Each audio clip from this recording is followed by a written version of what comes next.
அஸ்ஸலாமு அலைக்கும் வரஹ்மத்துல்லாஹி வபரகாத்துஹு. இன்னல் ஹம்தலில்லாஹ் நஹ்மதுஹு வ நஸ்தஈனுஹு வ நஸ்தக்ஃபிருஹு வ நஊது பில்லாஹி மின் ஷுரூரி அன்ஃபுஸினா வ மின் ஸய்யிஆத்தி அஅமாலினா. மை யஹ்திஹில்லாஹு ஃபலா முதில்ல லஹு வ மை யுத்லில் ஃபலா ஹாதிய லஹு. وأشهد أن لا إله إلا الله وحده لا شريك له وأشهد أن محمدا عبده ورسوله. يا أيها الذين آمنوا اتقوا الله حق تقاته ولا تموتن إلا وأنتم مسلمون. கண்ணியத்திற்குரிய எல்லாம் வல்ல அல்லாஹுவின் நல்லடியார்களே,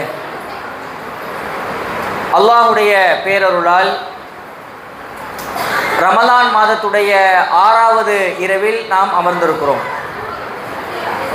இதில் அளிக்கப்பட்ட சமூகம் என்கிற தொடரின் கீழ் கடந்த 5 தினங்களாக வெவ்வேறு சமுதாயங்கள் எப்படி அளிக்கப்பட்டார்கள், எதனால் அளிக்கப்பட்டார்கள், அதிலிருந்து நாம் பெறுகிற பாடம் என்ன என்பதை பார்த்தோம்.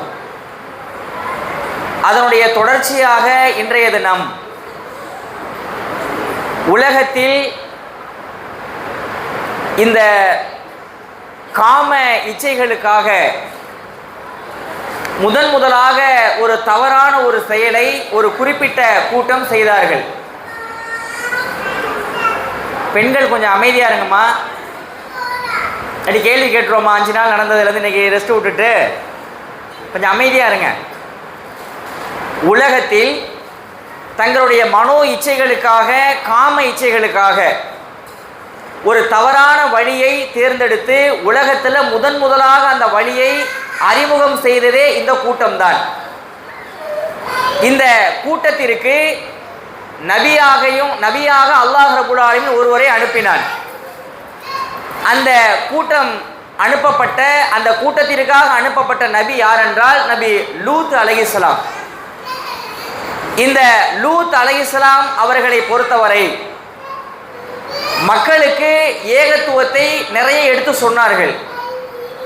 நீங்கள் அல்லாஹுவை வணங்க வேண்டும், அல்லாஹ்வுடைய தூதராகிய என்னை நீங்கள் பின்பற்ற வேண்டும் என்று ஏகத்துவத்தை அந்த மக்களுக்கு எடுத்து சொன்னார்கள். முதல்ல அந்த தூதுத்துவத்தை அந்த மக்கள் வெறுத்தார்கள். 26வது அத்தியாயம் அஷ்ஷூரா, அதில் 162 163வது வசனம் லூத் அலைஹிஸ்ஸலாம் தன்னுடைய சமுதாயத்தில் என்ன சொன்னாங்க அப்படின்னா, இன்னி லக்கும் ரசூலுன் அமீன் ஃபத்தகுல்லாஹ வ அத்தியூன். இன்னி லக்கும் ரசூலுன் அமீன், நான் யார் தெரியுமா? உங்களுக்கு நம்பிக்கைக்குரிய இறை தூதர், நான் உங்களுக்கு நபி ரசூல். ஃபத்தகுல்லாஹ், எனவே அல்லாஹ்வை நீங்கள் பயப்படுங்கள், வாத்தியமோன், என்னை நீங்கள் பின்பற்றுங்கள் என்று அந்த சமுதாயத்துக்கு நபி லூத் அலைஹிஸ்ஸலாம் அவர்கள் சொன்னார்கள். அப்படின்னா என்ன விளங்குது? நான் வந்திருக்கிற நபி, நீங்க அல்லாஹ்வை வணங்குங்க, அல்லாஹ்வுக்கு பயப்படுங்க, என்னையை நீங்க நபியாக தேர்ந்தெடுத்துக் கொள்ளுங்கள் என்று சொன்னார்கள். ஆனா அந்த சமுதாயம் என்ன தெரியுமா பண்ணினாங்க? கல்லபத் கௌமு லூத்தில் முர்சலீன், அவர்களுக்கு அனுப்பப்பட்ட அந்த தூதரை கல்லபத், அவர்கள் பொய்ப்பித்தார்கள். அந்த தூதரை அவர்கள் நபியாக ஏற்றுக்கொள்ளவில்லை. நீங்க சொல்றதெல்லாம் நாங்க எதுக்கு கேட்கணும், நீங்க சொல்றதை கேட்டு நாங்க எதுக்கு அல்லாஹ்வை வணங்கணும் என்று ஒரு நபிங்கிறவரே, நல்லா கவனிங்க இந்த பாயிண்ட்டை, எந்த நபியாக இருந்தாலும் அல்லாஹ்வை வணங்கணும், என்னைய பின்பற்றணுங்கிற தூதுத்துவத்தை எடுத்து சொல்லுவார்கள். அத்தோடு சமுதாயத்தில் ஏதாவது பெரிய அளவிலான தவறுகள் நடந்தால் அந்த தவறுகளுக்கு எதிராகவும் பேசுவார்கள். இப்போ நேற்று பார்த்தோம்னா மூசா அலைஹிஸ்ஸலாம் அல்லாஹ்வுடைய பற்றிய தூதுத்துவத்தையும் பேசினாங்க. ஏன் பனு இஸ்ராயேல் அறிமுகப்படுத்தி வச்சிருக்கிறேன்னு அந்த கூட்டத்திற்காக உரிமை முழக்கமும் இட்டார்கள். அதே மாதிரி ஷுஐப் அலைஹிஸ்ஸலாத்தை பொறுத்த வரைக்கும் ஏகத்துவத்தையும் பேசினாங்க. ஏன் நீங்கள் குறைவாக எடை போடுறீங்க, ஏன் மக்களுக்கு குறைவாக அளந்து கொடுக்கிறீர்கள் என்கிற அதையும் பேசினார்கள். இப்படி ஒரு நபியானவர் தூதுத்துவத்தில் இருக்கக்கூடிய ஏகத்துவத்தையும் பேசுவார், சமூகத்தில் இருக்கிற பிரச்சனையும் பேசுவாங்க. அந்த வகையில் லூத் அலைஹிஸ்ஸலாம் பேசின தூதுத்துவம் என்னவென்றால் அல்லாஹ்வை வணங்கணும், நான் அல்லாஹ்வுடைய நபிங்கிறதெல்லாம் பேசிட்டு சமுதாயத்தில் நடந்த மிகப்பெரிய பிரச்சனை என்ன தெரியுமா? அந்த மக்கள், எந்த மக்கள்? அந்த லூத் அலைஹிஸ்ஸலாம் அவர்களுடைய சமூகத்தை சேர்ந்த மக்கள் எல்லோருமே சில பேர் திருமணம் முடித்திருந்தார்கள். திருமணம் முடித்திருந்தாலும் கூட அவர்களுடைய அந்த உடல் தேவைக்காக மனைவியரை நாடாமல் அவங்க யாரை நாடுனாங்க தெரியுமா? ஆண் தானே. ஆணா இருக்கிறவர் தன்னுடைய மனைவியை நாட வேண்டும் உடல் தேவைக்காக. அல்லாஹ் அப்படிதான் படைச்சு வச்சிருக்கிறான்.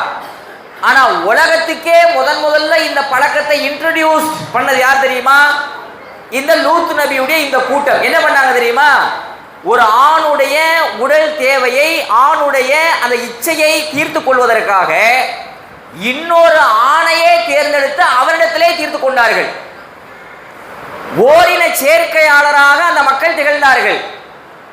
அப்ப லூத் அலைஹிஸ்ஸலாம் என்ன பண்றாங்கன்னா, ஏகத்துவத்தை பேசிட்டு, அடேப்பா ஏண்டா இதை போய் பண்றீங்க? உலகத்துல இதுக்கு முன்னாடி இந்த காரியத்தை யாருமே பண்ணல. யார் சொல்றா? லூத் நபி சொல்லுகிறார்கள். லூத் அலைஹிஸ்ஸலாம் சொல்றாங்க, உலகத்துல இந்த காரியத்தை இதுவரைக்கும் எவ்வளவோ கூட்டம் வந்து போய்விட்டது. உங்களுக்கு முன்னாடி இப்படி ஒரு செயலை உலகத்துல யாருமே செய்யல, இதை போய் நீங்க ஏன் செய்றீங்க என்று உங்களிடத்துல மனைவிமார்கள் இருக்கிறாங்கப்பா, மனைவியரிடத்துல சென்று உங்களுடைய உடல் தேவைகளை தீர்த்து கொள்ளுங்கள், ஏன் இப்படி போய் பண்றீங்க என்று லூத் அலைஹிஸ்ஸலாத்துடைய அந்த கும்பல் கூட்டம் எதிராக லூத் நபி பேசுகிறார்கள். ஆனா அவங்க என்ன தெரியுமா செஞ்சாங்க? அதெல்லாம் முடியாது. இதையே நீங்க வலியுறுத்திக்கிட்டு இருந்தீங்க அப்படின்னா இந்த ஊரை விட்டே உங்களை துரத்தி விட்டுருவோம். எங்களுக்கு வந்திருக்கிற பிரச்சனைலாம் யார் தெரியுமா? நீங்க தான் பிரச்சனை. நாங்க எப்படி வேணாலும் செய்வோம், அதை பத்தி உங்களுக்கு என்ன, நாங்க அதெல்லாம் செய்ய முடியாது என்று அந்த மக்கள் மறுத்தார்கள். ஒரு கட்டத்தில் லூத் அலைஹிஸ்ஸலாம் பார்த்து, அட என்னடா இப்படி போய் செய்றீங்களே, அடே உங்களுக்கு மனைவிகள் இருந்தாலும் என்னிடத்துல மகள்கள் இருக்கிறார்கள். யாரு? லூத் நபி சொல்லுகிறார்கள், என்னிடத்துல மகள்கள் இருக்கிறாங்க, அந்த மகள்களை நான் உங்களுக்கு திருமணம் முடித்து கொடுக்கிறேன், அந்த மாதிரியான திருமணம் முடிச்சு நீங்க அந்த மாதிரியாவது செஞ்சுக்கங்கப்பா அப்படின்னா அவர்கள் ஒத்தே வரல. இந்த இடத்துல என்ன தெரியுமா வரம்பு மீறுதல்? லூத் அலைஹிஸ்ஸலாத்துடைய பிள்ளைங்க ஏகத்துவத்தில் இருந்திருப்பாங்க மனைவியை தவிர. அப்படி இருந்துமே லூத் நபி என்ன தெரியுமா செஞ்சாங்க? அடே என் மகளை நான் உங்களுக்கு கல்யாணம் பண்ணி கொடுக்குறேன், உங்களுடைய இச்சைகளை, உங்களுடைய காம தேவைகளை எல்லாம் நீங்க உங்கள் மனைவியிடத்துல நீங்க அடைஞ்சுக்கங்கப்பா, நீங்க ஆணைக்கு ஆணை தேர்ந்தெடுக்காதீங்க, நீங்க ஏன் ஒரு ஆணையை தேர்ந்தெடுத்து வழியை போய் நீங்க ஏன் அப்படி பண்றீங்க என்று கடுமையான முறையில் அவர்கள் எச்சரித்தார்கள். ஆனால் எச்சரித்த பொழுதும் கூட அந்த சமுதாய மக்கள் அதை கேட்கவே இல்லை, கொஞ்சம் கூட காதுல வாங்கல. எந்த அளவுக்கு போயிட்டாங்க அப்படின்னா, அதாவது இப்ப நல்லா கவனிங்க, லூத் அலைஹிஸ்ஸலாம் அவர்கள் வாழ்ந்த ஊருக்கு பக்கத்துல இருந்த ஒரு ஊர், அந்த ஊர்ல ஒரு நபி இருந்தார். யார் தெரியுமா அந்த நபி? நபி இப்ராஹிம் அலைஹிஸ்ஸலாம். லூத் நபிக்கு பக்கத்துல இருக்கக்கூடிய ஒரு ஊர்ல இப்ராஹிம் அலைஹிஸ்ஸலாம் அவங்க நபியாக இருந்துகிட்டு இருக்கிறாங்க. இந்த நேரத்துல தான் இங்க ஒரு மலக்குகள் ஒரு மனித ரூபத்துல உருமாறி, ஏன்னா மலக்குகள் உருமாறுவாங்க, மனிதராக உருமாறி இப்ராஹிம் அலைஹிஸ்ஸலாம் இடத்துல வராங்க. இப்ராஹிம் நபி யார் என்னெல்லாம் தெரியல, ஒரு காளை கன்றை அறுத்து பொறிச்சு கொண்டு வந்து எப்படியோ விருந்தாளியே வந்துட்டாங்கல்ல, அவங்கள உபசரிக்கணும்னு விருந்தாளிக்காக கொண்டு வருகிறார்கள். அப்ப சாப்பாட்டை வச்சாக்க அவங்க கை நீள மாட்டேங்குது. ஏங்க சாப்பாடு வச்சாச்சு சாப்பிட வேண்டியதானே, ஏன் இப்படியே உட்கார்ந்து இருக்கிறீங்க அப்படின்னா, நாங்க மனிதர்கள் அல்ல, மனுஷனுக்கு தானே காளை கன்று உணவுலாம், மலக்குகளுக்கு சாப்பாடு இல்லை, நாங்க மனிதர்கள் இல்லை அப்படிங்கிறப்ப அப்ப நீங்க யாருங்கிறப்ப அப்பதான் சொல்லுகிறார்கள், நாங்கள் மலக்குகள், நாங்க உங்க இடத்துல சில நற்செய்திகளை சொல்ல வந்திருக்கிறோம், உங்களுக்கு ஒரு குழந்தை பிறக்கும் அப்படிங்கிறப்பதான் இப்ராஹிம் நபி கேட்கிறாங்க, என் மனைவி மலடாகி இருக்கிறாரு, அவருக்கு எப்படி குழந்தை பிறக்குன்னா கேட்கும் பொழுது, அப்படிலாம் இல்லை, நீங்க அல்லாஹ்வுடைய அருள் மேல நம்பிக்கை வைங்க, அவர்களுக்கு குழந்தை பிறக்கத்தான் போகிறது என்று நற்செய்தியை சொல்லிட்டு அவங்க சொன்ன இன்னொரு வார்த்தை என்ன தெரியுமா? பக்கத்துல லூத் இருக்கிறார் இல்லையா, அங்க போய் நாங்க சில விஷயங்களை கவனிக்க வேண்டி இருக்கு அப்படிங்கிறாங்க மலக்குகள். கவனிக்க வேண்டி இருக்குன்னா விருந்து கிடையாது, அது ஒரு தண்டனைக்கான அந்த சொல்லுது, கொஞ்சம் கவனிச்சுக்கிறேங்கிறோம்ல அப்படின்னா என்ன அர்த்தம்? அந்த மாதிரி இருக்குல்ல, போலீஸ் ஸ்டேஷன்ல கூப்பிட்டு நல்லா கவனிச்சாங்கப்பானா என்ன அர்த்தம்? நல்லா டீ பிரியாணி வாங்கி கொடுத்தாங்கன்னு அர்த்தம். அந்த மாதிரி கவனிக்கிறதுக்கு போயிட்டு இருக்கிறோம் அப்படின்னு சொல்லும் பொழுது அப்ப இப்ராஹிம் நபி கேட்கிறாங்க, அந்த ஊரை கவனிக்கிறீங்க, அந்த ஊரை நீங்க ஒரு மாதிரி தண்டனையை கொடுக்க போறீங்க அப்படின்னா லூத் இருக்கிறாரு, அங்கதான் லூத் இருக்கிறாரு அவருமா அப்படின்னு சொல்லும் பொழுது லூத்தும் அவரோடு சில மக்களும் இருக்கிறார்கள், அவர்களுக்கு எந்த பாதிப்புமே வராது, மீதி இருக்கிற ஆளுகளுக்கு தான் பிரச்சனை என்று இப்படியாக மலக்குகள் சொல்லிவிட்டு அந்த ஊருக்கு போறாங்க. எந்த ஊருக்கு? இப்ராஹிம் அலைஹிஸ்ஸலாம் அவங்க இருந்த ஊர்ல இருந்து லூத் நபி இருந்த ஊருக்கு வருகிறார்கள். வந்தா யாரு? அவங்க விருந்தாளிகள் தானே. இப்ப லூத் அலைஹிஸ்ஸலாம் என்ன பண்றாங்கன்னா, நம்ம ஊர்ல இருக்கிற இந்த காஃபிர் கூட்டம் ஆணுக்கு ஆணை தேர்ந்தெடுத்து இச்சையில ஈடுபட்டுக்கிட்டு இருக்கிறான். வரவங்க விருந்தாளிகள் ஆணாக உருமாறி வேற வருகிறார்கள். இவங்க வந்த ஆளை பார்த்துட்டு என்னடா ஊருக்கு 2 பேர் புதுசா வந்திருக்காங்களேன்னு அவங்களே அந்த 2 பேரையும் விட மாட்டாங்களே அப்படின்னு இவர் போய் கெஞ்சினார் அவங்கள்ட்ட. அடே வரது என் விருந்தாளிங்க, அவங்க முன்னாடி என் மானத்தை வாங்கிறாதீங்க, என் விருந்தாளியை கொஞ்சம் கண்ணியப்படுத்துங்கப்பா அப்படின்னு சொல்லும் பொழுது அதெல்லாம் முடியாது போயா அப்படின்னு சொல்லிட்டு லூத் அலைஹிஸ்ஸலாத்தை புறக்கணித்து விட்டார்கள். 2 பேர் வராங்க, மலக்குகள் மனிதராக உருமாறி வருகிறார்கள். உருமாறி வந்த அவங்களிடத்திலேயே போய் என்ன செய்யறாங்க இவங்க, இந்த லூத் நபியுடைய கும்பல், நீங்க புதுசா இங்க வந்திருக்கிறீங்களான்னு அவர்களிடத்திலேயே ஓரின சேர்க்கைக்காக இவர்கள் முற்படுகிறார்கள். இப்பதான் லூத் நபி பார்த்தாங்க, இனியும் சுத்தப்பட்டு வராது. ரப்பின் சுர்னி அலல் கௌமில் முஃப்சிதீன், இறைவா இந்த மாதிரியை செய்யக்கூடிய இந்த குழப்பவாதி கூட்டத்துக்கு எதிராக எனக்கு நீ உதவுவாயாக அப்படின்னு கேட்டாங்க. ரப்பின் சுர்னி அலல் கௌமில் முஃப்சிதீன் அப்படின்னு. இப்ப அல்லாஹ் ரப்பல் ஆலமீன் அவர்களுக்கு அறிவிக்கிறான், லூத்தே நீங்களும் உங்களோட இருக்கிற உங்களுடைய ஆட்களையும் கூட்டிக்கிட்டு இரவினுடைய பிற்பகுதியில கிளம்புங்க. ஏன்னா முன்னாடியே கிளம்புனா உட்காந்துருப்பான் எங்கேயாவது, நீங்க பிற்பகுதியில கிளம்பும் தூங்க போயிடுவானுங்க. நீங்க பிற்பகுதியில கிளம்புங்க. கிளம்பி போறப்ப எல்லா மக்களையும் நீங்க கூட்டிட்டு போகும்போது நீங்க லாஸ்டா போங்க, நீங்க முதல்ல போகாதீங்க. நீங்க எல்லாத்தையும் கூட்டிட்டு போகும் பொழுது நீங்க வழி நடத்துற மாதிரி லாஸ்டா போங்க, எந்த காரணத்தை கொண்டும் திரும்பி பார்க்காதீங்க அப்படின்னு அல்லாஹ் ரப்பல் ஆலமீன் வஹி அறிவிக்கிறார். இப்ப இது மாதிரி அல்லாஹ் ரப்பல் ஆலமீன் வஹி அறிவிச்ச உடனேயே ஒரு நாள் இரவு தேர்ந்தெடுத்து அவங்க லூத் நபியுடைய மனைவி கூட முஸ்லீம் ஆகல, அவங்க அந்த ஊர்லயே தான் இருந்தாங்க. மீதி இருக்கிற ஆட்கள்லாம் யாரெல்லாம் முஸ்லீம்களா இருக்கிறாங்களோ அவங்களெல்லாம் அழைத்து கொண்டு லூத் நபி போயிட்டாங்க. இங்க என்ன தெரியுமா நடந்தது? அம்த்வர்னா அலைஹிம் மத்ரன் ஃபன்துர் கைஃப கான ஆகிபத்துல் முஜ்ரிமீன். அம்த்வர்னா அலைஹிம் மத்ரன், அவர்கள் மீது நாம் கல் மலையை பொழிந்தோம் என்கிறான் அல்லாஹ் ரப்பல் ஆலமீன். யார் மேல? யாரெல்லாம் அல்லாஹ்வை மறுத்தது ஒரு குற்றம், அதோடு சேர்த்து சமூகத்தில் ஓரின சேர்க்கை செய்தது இன்னொரு குற்றம். லூத் நபி சொன்னாங்கல்ல, பெண்களிடத்துல போங்கப்பா, மனைவி இடத்துல போங்கல்ல சொன்னாங்கல்ல, அதெல்லாம் கேட்காம இவர்கள் செய்ததனால அவர்கள் மீது சூடேற்றப்பட்ட கற்களை அல்லாஹ் ரப்பல் ஆலமீன் கல் மழையாக பொழிவிக்கிறார். கல் மழைங்க, ஐஸ் கட்டி மலை கேள்விப்பட்டிருப்போம். அந்த ஐஸ் கட்டி மலைக்கே நீங்க வெளில போய் மண்ணையெல்லாம் சொத்து உழுந்துச்சுன்னு வச்சுங்க, வலி பிச்சு எடுத்துடும். இங்கே பெய்தது கல் மழை. மழைனா தனித்தனியா தானே பெய்யும், கல் மழைனா நினைச்சு பாருங்க எந்த அளவுக்கு அது பெஞ்சிருக்குன்னு. அவ்வளவு கல் மலையை அல்லாஹ் பொழிய செய்து அடுத்ததாக என்ன தெரியுமா செஞ்சா, ஃபலம்மா ஜாஅ அம்ருனா ஜஅல்னா, நம்முடைய கட்டளை அவர்களிடத்துல வந்த பொழுது ஆலியகா சாஃபிலகா வ அம்தர்னா அலைஹா ஹிஜாரத்தம் மின் சிஜ்ஜிலின் மன்லூத் அப்படிங்கிற அல்லாஹ் ரப்பல் ஆலமீன். நம்முடைய கட்டளை அவர்களிடத்துல வந்த பொழுது நாம பூமி என்ன தெரியுமா பண்ணோம், அந்த இடத்துல இருக்கக்கூடிய அந்த பகுதியை ஜஅல்னா ஆலியகா சாஃபிலகா, அப்படியே கீழ்ப்புறத்தை மேல்புறமாக மாட்டி விட்டோம்.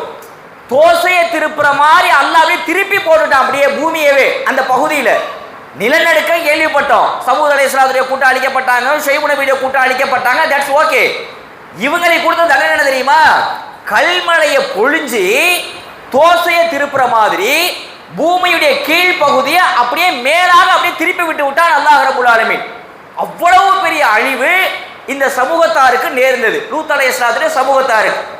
இதை சொல்லிவிட்டு அல்லாஹ் இதெல்லாம் நினைச்சு பாருங்க, இப்பேற்பட்ட ஒரு தவறை செய்யாதீங்க. இது எங்க தெரியுமா இருக்கிறது, நீங்கள் சென்று வரக்கூடிய சாலையில தான் இந்த பகுதி இருக்கிறது என்று அல்லாஹ் ரப்பல் ஆலமீன் சொல்லுகிறார். இன்னைக்கு அப்படித்தான். அந்த சாக்கடல் இருக்குல்ல, டெட் சி தெரியுமில்ல, சாக்கடல், சாவு கடல், சாக்கடல், அது எங்கே இருக்கு அப்படின்னா, நீங்க சவுதி அரேபியாவுடைய நார்த் பார்டர் பார்த்தீங்கன்னா ஜோர்டான்னு ஒரு கண்ட்ரி வரும், ஜோர்டானுக்கு மேல நார்த்ல பலஸ்தீன் வந்துடும். அந்த ஜோர்டானுக்கும் பலஸ்தீனுக்கும் நடுவுல ஒரு குறுகிய பகுதியில தான் அந்த சாக்கடல் இருக்கிறது. அந்த பகுதி நீங்க கடல்ல போய் நீங்க நின்னீங்கன்னு வச்சுக்கோங்களேன், நீங்க முங்கவே முடியாது. யூடியூப்ல வேணா நீங்க அடிச்சு பாருங்க, போனவன கூட அப்படியே இப்படி படுத்து கிடந்தாங்கன்னா அந்த டியூப் வச்சுட்டு படுத்து கிடப்போம்ல ஸ்விம்மிங் பூல்ல எல்லாம், அந்த மாதிரி இருப்பாங்க எதுவுமே இல்லாம. ஏன்னா டென்சிட்டி ரொம்ப ரொம்ப குறைஞ்சு போச்சு. அப்ப லூத் நபி வாழ்ந்த சமூகம்னா அந்த பகுதி தான். இப்ராஹிம் அலைஹிஸ்ஸலாம் பக்கத்துல ஈராக்கு, இவங்க லூத் அப்படின்னா அந்த பகுதியில தான் என்ன பண்ணாங்க, அவர்கள் வாழ்ந்தார்கள். அப்ப ஜோர்தானுக்கும் பலஸ்தீனுக்கும் இடையில இருக்கக்கூடிய சாக்கடல் தான் இவர்கள் வாழ்ந்த பகுதி. இப்ப படிப்பின் என்ன தெரியுமா, இவர்களுடைய இந்த அழிவுக்கு காரணம் என்னவென்றால், அல்லாஹ்வை மறுத்தது ஒரு குற்றம் என்றால் இன்னொரு குற்றம் அவர்கள் புரிந்த அந்த ஓரின சேர்க்கை. இன்னைக்கு என்ன பிரச்சனை, அதனால இன்னைக்கு நமக்கு என்ன பிரச்சனை அப்படின்னா, இன்றைக்கு இந்த ஓரின சேர்க்கைக்கு சட்டப்பூர்வ அங்கீகாரங்கள் வழங்கப்படுகிறது. தெலுங்கானாவோட சென்ற ஆண்டு ஒரு திருமணம் நடைபெற்றது. நம்ம தெலுங்கானாவில் ஒரு ஆண் இன்னொரு ஆணை திருமணம் செய்கிறான். அதுக்கு லீகலைஸ்டு அப்ரூவல், அந்த மேரேஜை ரெஜிஸ்டர் பண்ணி இது உண்மையிலேயே திருமணம் தான் என்று ஓரின சேர்க்கை திருமணங்கள் இந்தியா வரைக்கும் வந்து இப்ப என்ன ஆயிருச்சு, சட்டப்பூர்வ அங்கீகாரங்கள் ஆங்காங்கே வழங்கப்பட்டு வருகின்றன. முன்னாடி எல்லாம் இந்த மாதிரி ஓரின சேர்க்கையில் யார் ஈடுபடுறாங்களோ அவர்களை எல்லாம் சமுதாயமே ஒரு மாதிரி நினைப்போம். யார் வந்து ஒரு ஆண் வந்து பெண்ணாக மாறி அல்லது ஒரு பெண் ஒரு ஆணாக மாறி டிரான்ஸ்ஜெண்டர் இருக்கிறாங்களா அரவாணிகள், இந்த அரவாணிகள் எல்லாம் பார்த்தா சமூகம் வந்து புறக்கணித்த காலங்கள் இருந்தன.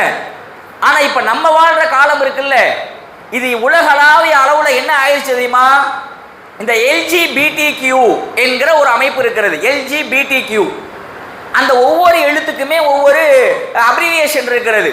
இப்போ LGBTQனா எல் அப்படின்னா லெஸ்பியன், G என்றால் கே, B என்றால் பைசெக்சுவல், T என்றால் டிரான்ஸ்ஜெண்டர், Q என்றால் குயர் என்று ஒவ்வொன்றுக்குமே அப்ரிவியேஷன் இருக்கு. இது எல்லாமே என்ன தமிழ் அர்த்தம், லெஸ்பியன்னா ஒரு பெண்ணும் காம இச்சைகளை தீர்த்து கொள்வதற்காக சேருவது, கே என்றால் ஆணும் ஆணும் சேருவது, B என்றால் பைசெக்சுவல் விபச்சாரம், இந்த லிவிங் டுகெதர்லாம் இருக்கிறாங்க இல்லையா அவங்க, T என்றால் டிரான்ஸ்ஜெண்டர், Q என்றால் குயிர், அது ஒரு விசித்திரமா நீ எப்படி வேணாலும் பண்ணிக்க, மிருகங்களோட எப்படி வேணாலும் செஞ்சுக்க அப்படின்னு அதுக்கு ஒரு அமைப்பை வைத்து அந்த அமைப்பு இன்றைக்கு கொடியை அறிமுகப்படுத்தி உலகம் முழுவதும் அவர்கள் பேரணிகளை நடத்துகிறார்கள். உலகத்துல இருக்கிற பெரிய பெரிய பிரமுகர்கள்லாம் இருக்கான் பாத்தீங்களா, ஃபுட்பால்ல மெஸ்ஸி வந்து பெரிய ஹீரோ, அவர் வந்து ஒரு பெரிய ஹீரோ, கிரிக்கெட்ல இவர் ஹீரோ, அந்த நாட்டு அதிபர் இந்த நாட்டு அதிபர்னு இவங்க எல்லாம் அந்த LGBTQ ஆதரவாக இருக்கிறார்கள். இப்ப எந்த அளவுக்கு ஒரு கேவலமாகி போச்சு பாருங்க. இப்ப நிலைமை அதனால என்ன தெரியுமா, ஒரு ஆண் ஒரு குறிப்பிட்ட வயசு வந்தா அல்லாஹ் ரப்பல் ஆலமீன் அவனுக்கு உடல் இச்சையை போடுகிறார்.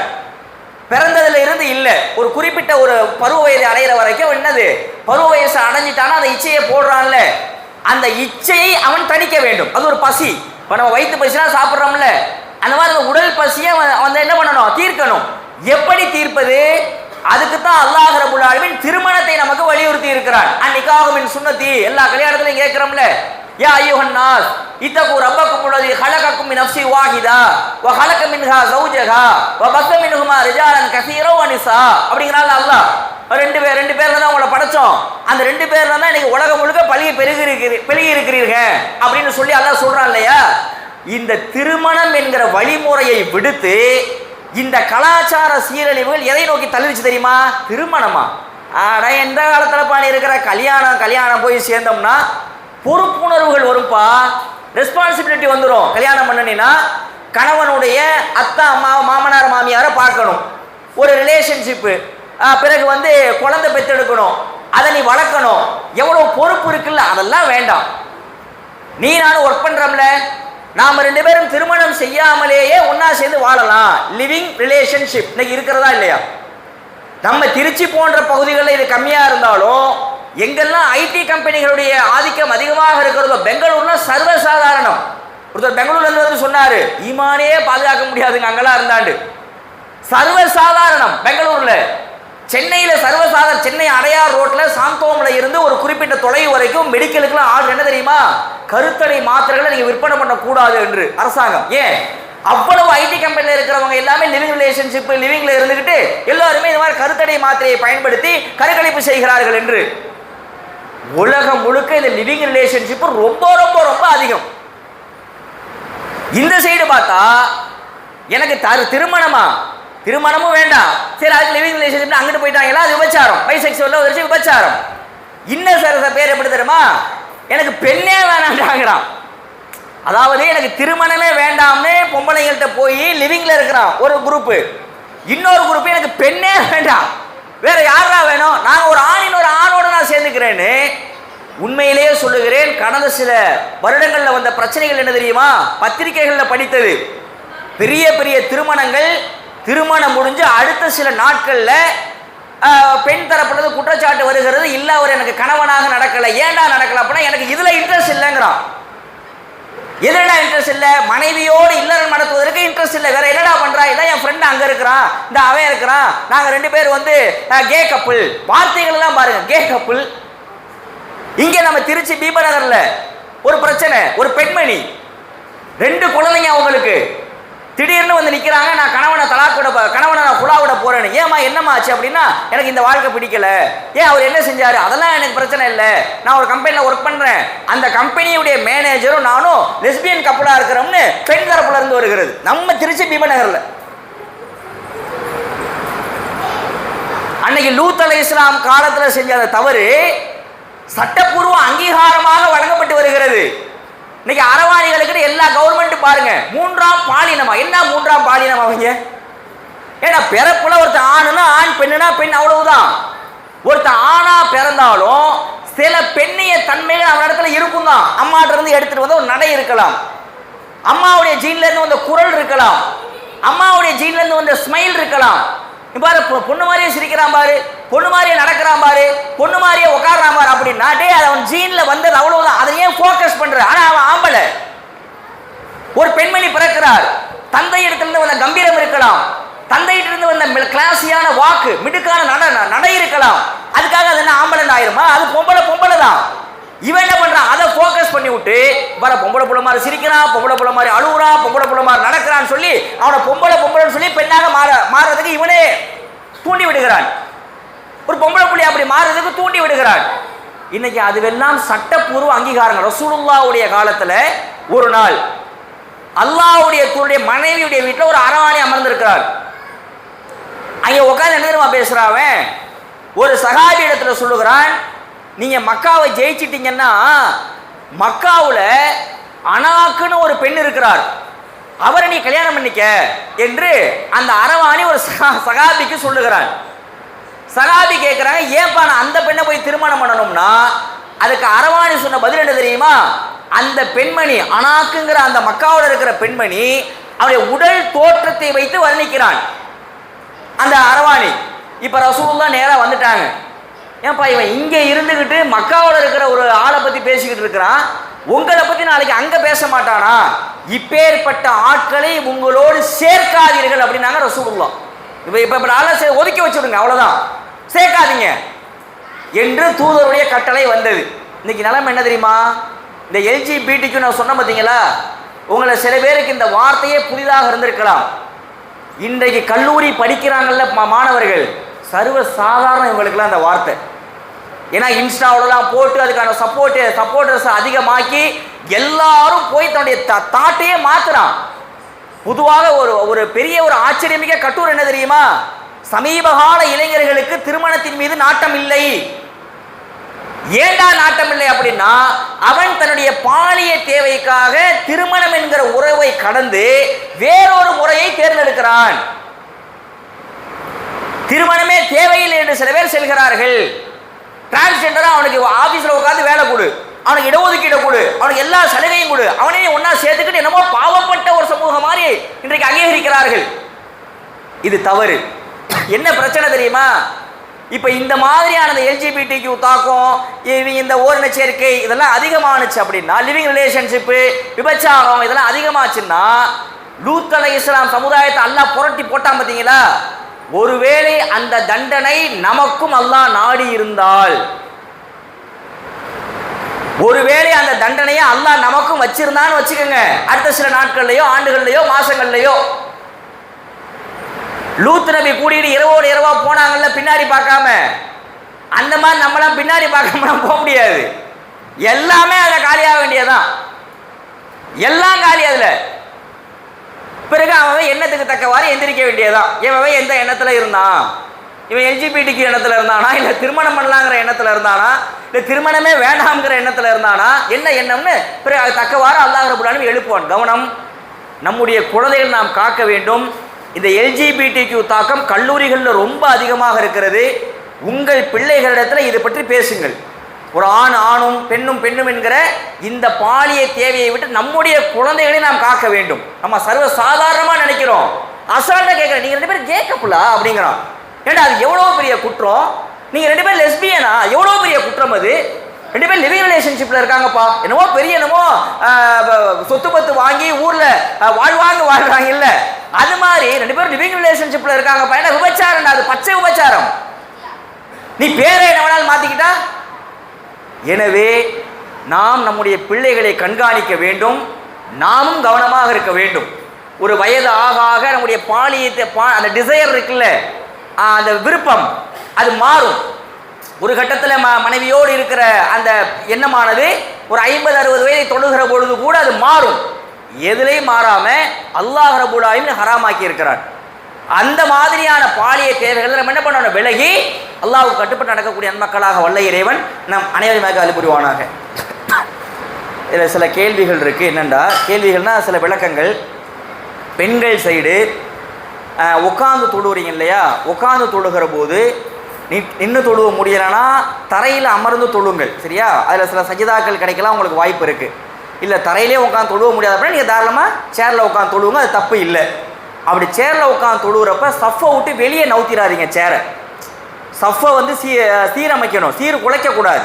யார் சஃபை வந்து சீரமைக்கிறாங்களோ அவர்களுடைய வாழ்க்கையை அல்லாஹ் சீரமைக்கிறான். யார் சஃபை வந்து சீர்குலைக்கிறானோ அவனுடைய வாழ்க்கை அல்லாஹ் சீர்குலைக்கிறான் இருக்கு. சஃபு சாதாரண விஷயம் கிடையாது. எனவே சேர் போடுறவங்க கரெக்டாக அந்த குதிகால் நிற்பாங்கல்ல எல்லாரும், அதோட அந்த பேக்கு காலை வச்சுக்கோங்க, சேருடைய பேக்கை, சரியா? அதுக்கு மேலே வெளியில் நவுத்தாதீங்க. அது ஒன்று. ரெண்டாவது என்ன அப்படின்னா, இஷா தொழுவுறீங்க இல்லையா, சில பேர் என்ன கேள்விப்படுறோம்னா, இங்கே நீங்கள் தொழுதுட்டு இதுக்கு அப்புறம் போய் இஷா தொழுவுறதாக கேள்விப்படுறோம். இப்போ நீங்கள் தொழுவுறீங்க இல்லையா, இங்கே தொழுதது இரவு தொழுகை. இந்த இரவு தொழுகைங்கிற நீயத்தில் நீங்கள் தொழுதிருந்தால், அல்லது தஹஜ்ஜுங்கிற நீயத்தில் நீங்கள் தொழுதிருந்தால், இஷாவை தொழுதுட்டு தான் இதை தொழுவணும். இதை தொழுதுட்டு இஷாவை தொழுவக்கூடாது, சரியா? இப்போ நீங்கள் தொழுகையை 8 ரக்காத் தொழுவுறீங்க இல்லையா, அந்த தொழுகையை ஒன்று சலாத்துல் லைல் இரவு தொழுகை, கியாமுல் லைல் அதுவும் இரவு தொழுகை தான், அல்லது வந்து தஹஜ்ஜுது, இந்த எந்த நியத்தில் நீங்கள் தொழுதிருந்தாலும் இஷாவுக்கு பின்னாடி தான் தொழுவணும், இஷாவுக்கு முன்னாடி தொழுவக்கூடாது, சரியா? அதனால் வீட்டில் போய்ட்டு இஷா தொழுவ தேவையில்லை. அப்போ 8 தடவை நீங்கள் தொழுவ சொல்கிறீங்க, நாங்கள் வேறு எதுவும் தொழுவக்கூடாதான்னா வித்திர தொழாமல் தள்ளி வச்சுட்டு வீட்டில் போய்ட்டு நஃபீலா வேணால் 2-3 ரக்காத் தொழுதுட்டு பிறகு நீங்கள் வித்திர தொழுதுக்கங்க, சரியா? அது ஒன்று. 2 இன்னொன்று என்ன சொன்னீங்க?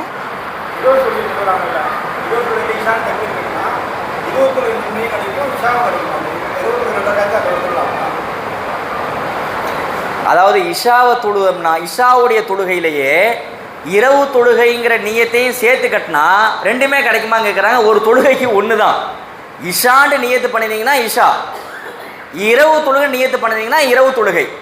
மொத்தத்தில் இரவு தொழுகையை இஷாவுக்கு பின்னாடி தான் தொழுகணும்.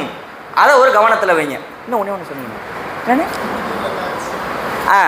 அதே மாதிரி இங்கே கவனிங்க, 2 ரக்காத் தொழுது முடிச்சாச்சு, ஒரு 2 நிமிஷம் 3 நிமிஷம் கேப் விட்றாங்களது எதுக்கு தெரியுமா?